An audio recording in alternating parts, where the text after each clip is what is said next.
Hi, folks. Take a few steps down, folks. Take a few steps down.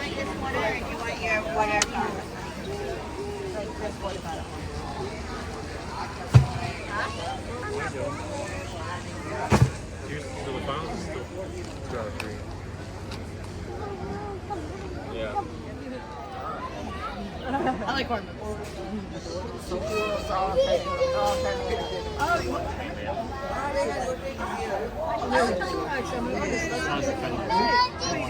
Asia Monorail. My name is Brianna, and today I will be your guide and driver. Today I'm going to be your guide, but you guys are going to be my field scientists in training. After we cross over the Bronx River, we will be transported to Asia as if by magic. We'll visit animals from India to China, from Cambodia to Nepal, and more. Please, folks, for your safety during our voyage, there is absolutely no standing at any time whatsoever. So please remain seated and keep those hands and feet inside the car at all times. Your cooperation is very much appreciated. With that being said, we have now traveled over 7,000 miles into Asia. This here is our continental, where we care for quite a numerous amount of species of deer. And if you look in the shade here, you will also notice that we have quite a lot of peafowl roaming around the Bronx too. It is mating season, so you're very likely to see some of these guys out with their feathers trying to impress the ladies. Speaking of the ladies, they're the ones you'll see there with the brown feathers and the green necks. They are known as peahens. And here we will see our first deer species. That here is the Bactrian deer. They are a subspecies of red deer, though as you can see, they are in fact not red, but more of a coffee creamish color.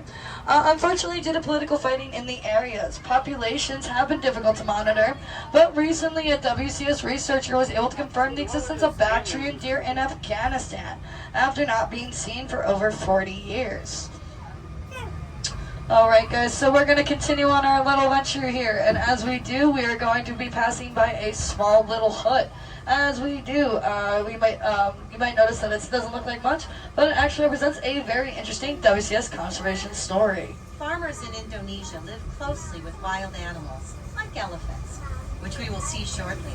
WCS field staff work with local leaders and farmers in Indonesia to come up with the Crop Protection Unit. This unit created many different ways for farming to continue in close proximity of wild animals. One strategy was to soak ropes in chili powder and place them around the crops. Elephants do not like chili and leave the farms alone, allowing the farmer and the animals to share the habitat peacefully. Alright everyone, I'm sure as we all already know, a species that is extinct means it no longer exists, much like the unfortunate dodo. Well, this next species we are about to see was actually on the verge of extinction, and that is the Mongolian wild horse, also known as Przewalski's horse. If you look right here in the middle of the crowd, you will see a baby foal. They were born roughly about 5 months ago. We've had over 50 foals born right here at the Bronx Zoo since our first horses came here in 1902. As we are passing by, I'm sure you're noticing some differences between them and the horses we're used to seeing here in North America.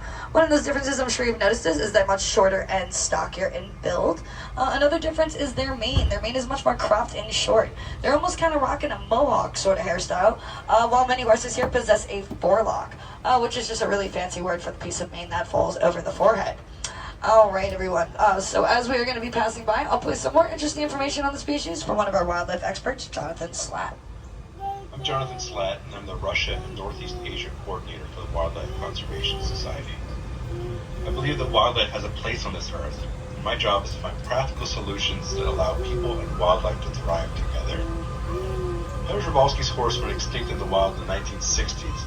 And on a recent trip to Kazakhstan, I thought about the ongoing and successful efforts in that country to bring these horses back to the Central Asian steppe. The world needs happy stories, to watch the impossible become possible, and to see hope restored. That's what's happening today with Henry Przewalski's horse. Okay, so as you guys have heard in the tape, this species has definitely had its struggles in the wild. Although recently, both North American and Asian zoos have been working together to help reintroduce them into their natural habitat, which is in parts of Mongolia and China. And as you can see, we are just about to be passing the end of horse territory here. Here at the Bronx Zoo, we try to give our animals as much room as possible to roam around, and trust me, they do use every inch of it. which is going to be perfect for our next species. And if you look over here, we have a special guest star, the turkey, which I believe also, if you look behind them, if I'm not mistaken, I believe I see a baby right next to them.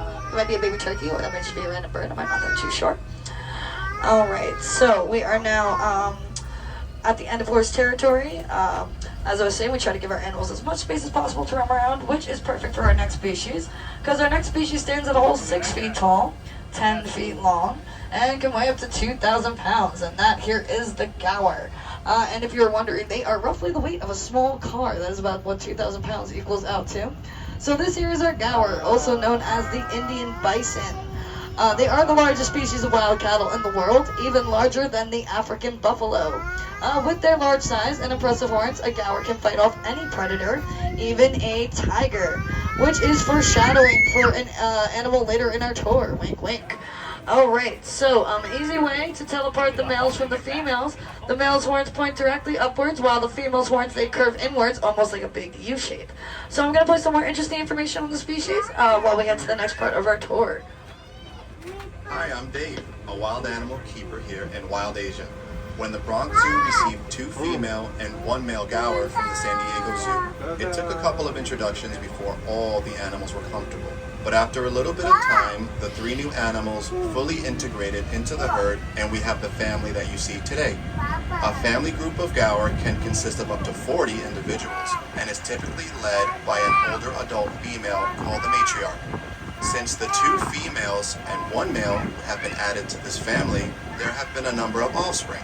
This is important because gaur are considered to be a vulnerable species, so it's vital to maintain a healthy growing herd here at the zoo. Alright, as you guys heard in the tape, they are led by a matriarch, and if you're wondering what our matriarch's name here, it is Trixie.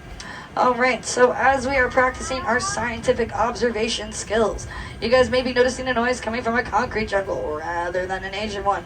It's easy to forget that the Bronx Zoo sits in the heart of an urban environment, though don't be fooled folks, that is not the sounds of an Asian rainforest, but rather it is the very soothing and very calming sounds of the Bronx River Parkway.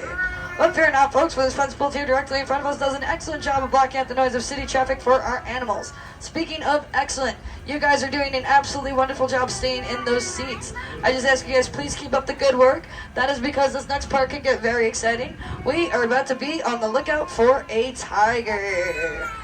So let's see if we can spot Anakin. Oh, there he is, walking up along here. He's going to be to the left side of the exhibit, walking upwards. That is Anakin. He is an Amur tiger, more commonly known as the Siberian tiger. He is the larger of the 2 species we have here at the Bronx Zoo. The other species is a Malayan tiger. Her name is Zuhana. And so, well, tiger stripes, interesting fact, they're like our fingerprints actually. No 2 sets are alike, so every tiger has their own unique set of stripes. And they also have a ferocious appetite.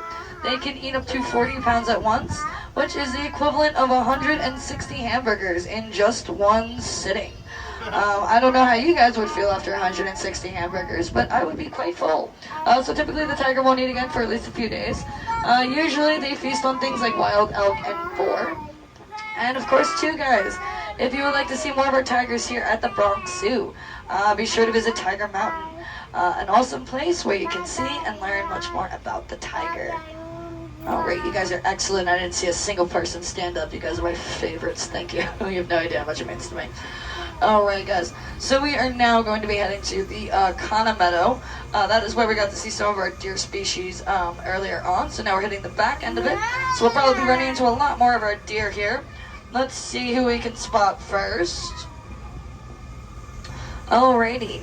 So, if you look straight ahead in the shade there, you're going to see a bunch of deer with white spots. Those are the axis deer. Axis deer are native to both India and Sri Lanka. And also, too, they've been here at the Bronx Zoo since 1899. That is when the Bronx Zoo originally opened 126 years ago. And if you look over there to the left of the fence, you will see a big orange deer. They are known as Barasinga deer. Barasinga means 12-tined in Hindi. That is because their antlers can have up to 12 points on them. And they are also known as swamp deer. That is because they like to hang out in the marshlands of India. Speaking of swamps, This next animal blends in with the muddy area it calls home, and that is going to be the wild pig species known as the babirusa. Let's see if we can spot our male babirusa, Kenneth. We know he's a male because the males have tusks while the females do not. Alright, so let's see where our handsome boy is today. Oh, there he is. There's our handsome boy. Looks like he just got finished taking a bit of a mud bath. That is Kenneth, the babirusa. Babirusa means pig deer in the Malay language, and they're native to Sulawesi Island in Indonesia. And up ahead here, you'll see his friend Sprout. He is another male babirusa. Okay, guys, I need your attention up here for a quick moment. This is very important. So, for this next animal, we do need to keep our volume at a considerate level if we can. We are guests in their homes after all. We don't wish to be rude or frighten them. So the next species we are about to see is another star of the show, and that is going to be Patty the elephant. So elephants are iconic worldwide, though unfortunately they are struggling in the wild. They can weigh up to 10,000 pounds, so with that...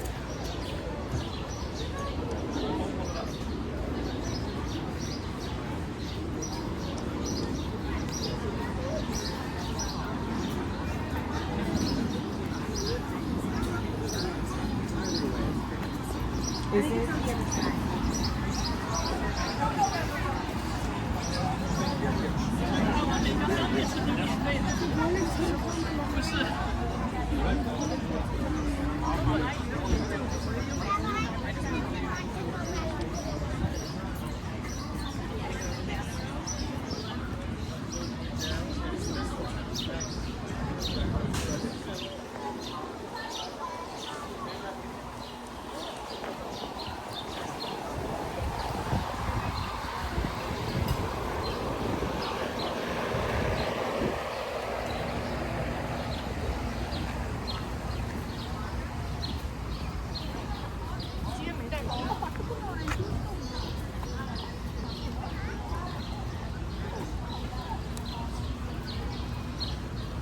It's no strollers.